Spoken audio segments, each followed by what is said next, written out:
I'm going to do my first video race recap for 70.3 St. George North America Champs because this was a little more than just a bad race. This was a big learning experience about how altitude affects performance. So, to provide a little bit more context, this year, starting in January, I started off the year with a little bit of a hip niggle that prevented me from doing any real intensity. So, I had January, February, March, and most of April with a lot of good zone two work, a lot of volume, actually really good volume, you know, 30 hours a week. I think I only went under 20 hours for one recovery week.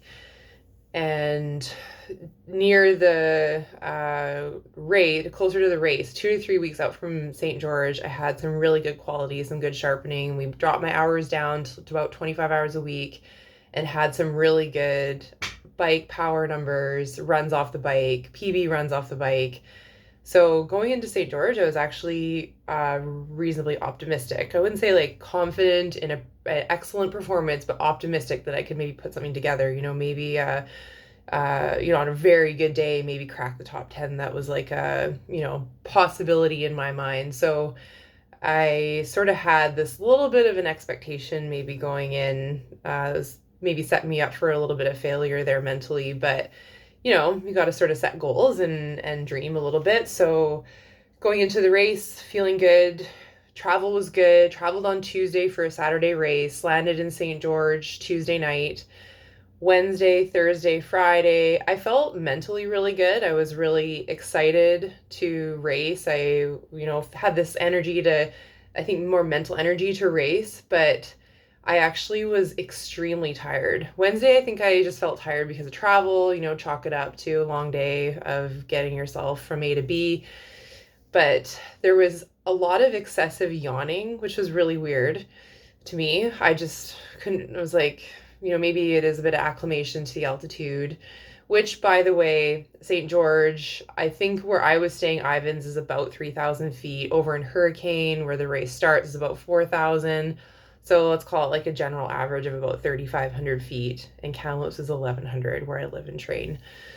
So yeah, the Wednesday, Thursday, Friday before the race, I don't get headaches very often, but a low grade headache and interrupted sleep, although my sleep was like pretty good. It was nothing like alarming, but the excessive yawning and fatigue, like really, really tired. It was kind of strange. Like during taper, you can have all sorts of different feelings. Like you can feel really crummy, you can feel really anxious, you can feel kind of like you're getting sick sometimes. Like you can feel all sorts of different things. So just kind of chalked it up to like taper. This is a different feeling. So still optimistic going into the race, excited. I was really, really looking forward to the bike course, mostly because I really wanted to have a great bike ride and beat my time from last year on my new bike, without a mechanical this year.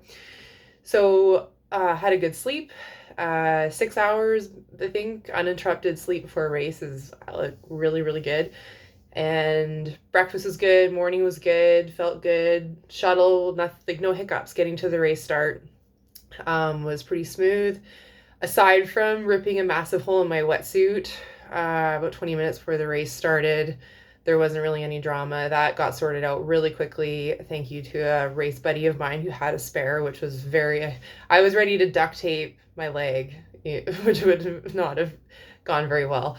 So thank you to Anna for stepping up and giving me a wetsuit to wear. That was really nice. So yeah, everything felt good. I didn't really have much time to warm up, which I need to work on. But I, again, was kind of dealing with wetsuit stress. So started the race, 30-minute swim for me.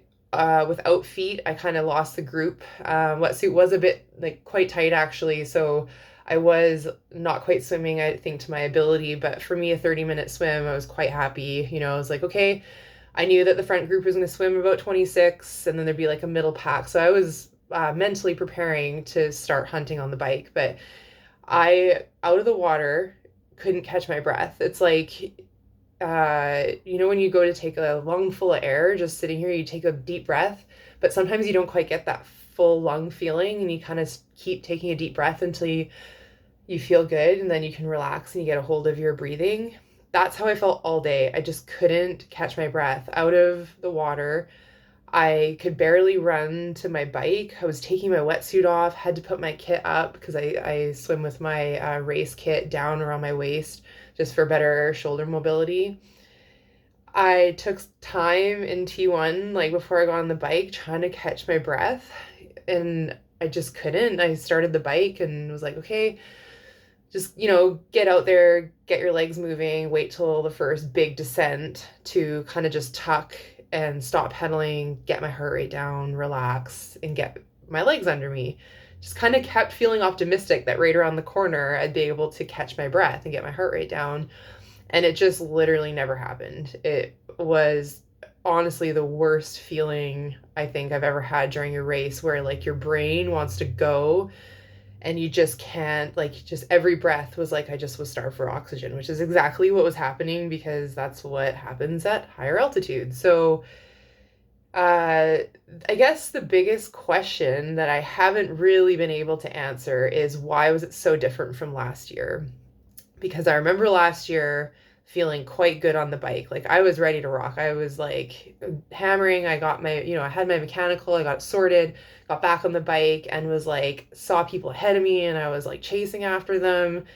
And then I felt a bit like, on the run, I felt a little bit of that oxygen deprivation, but I thought it was because I just like hammered the last 40 minutes of the bike. So this year going in, I was mentally prepared for the run to be like the hard part, like harder than usual. But I was like, okay, fitter than last year, should be able to pull off something maybe a little bit faster than last year. But I can't really explain why it was so different this year, but it was in chatting with other people, I've learned a lot about what was happening, and the feeling of it, like the feeling of racing with that altitude difference is like racing with a governor. Like, you just can't, you have a ceiling and you can't go past it. You just can't, like, even if I wanted to, like, I wanted to pass these people on the bike, I literally couldn't. I was like frozen at this effort level with a high heart rate. So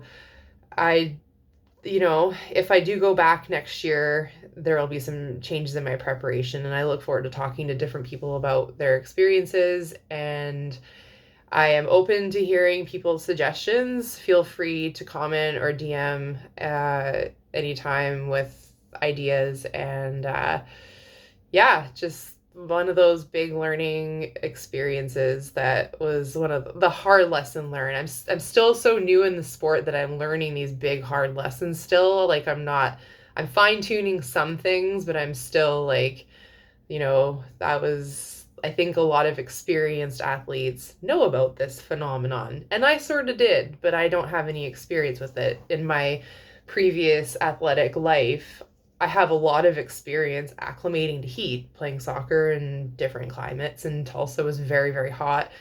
Lots of experience with heat, but no experience with altitude. So definitely been going down the rabbit hole on that one lately. So I actually am canceling Boulder. I'm not going. Boulder is higher than St. George. I think it's over 4,000 feet, which was my next race. So I am canceling that one for now until I know more, because I just can't go through that again until I figure out a way to prepare properly. So that is my 70.3 St. George race report. I am emotionally recovering more than physically. It was slightly traumatizing, but we learn and move on. So thanks.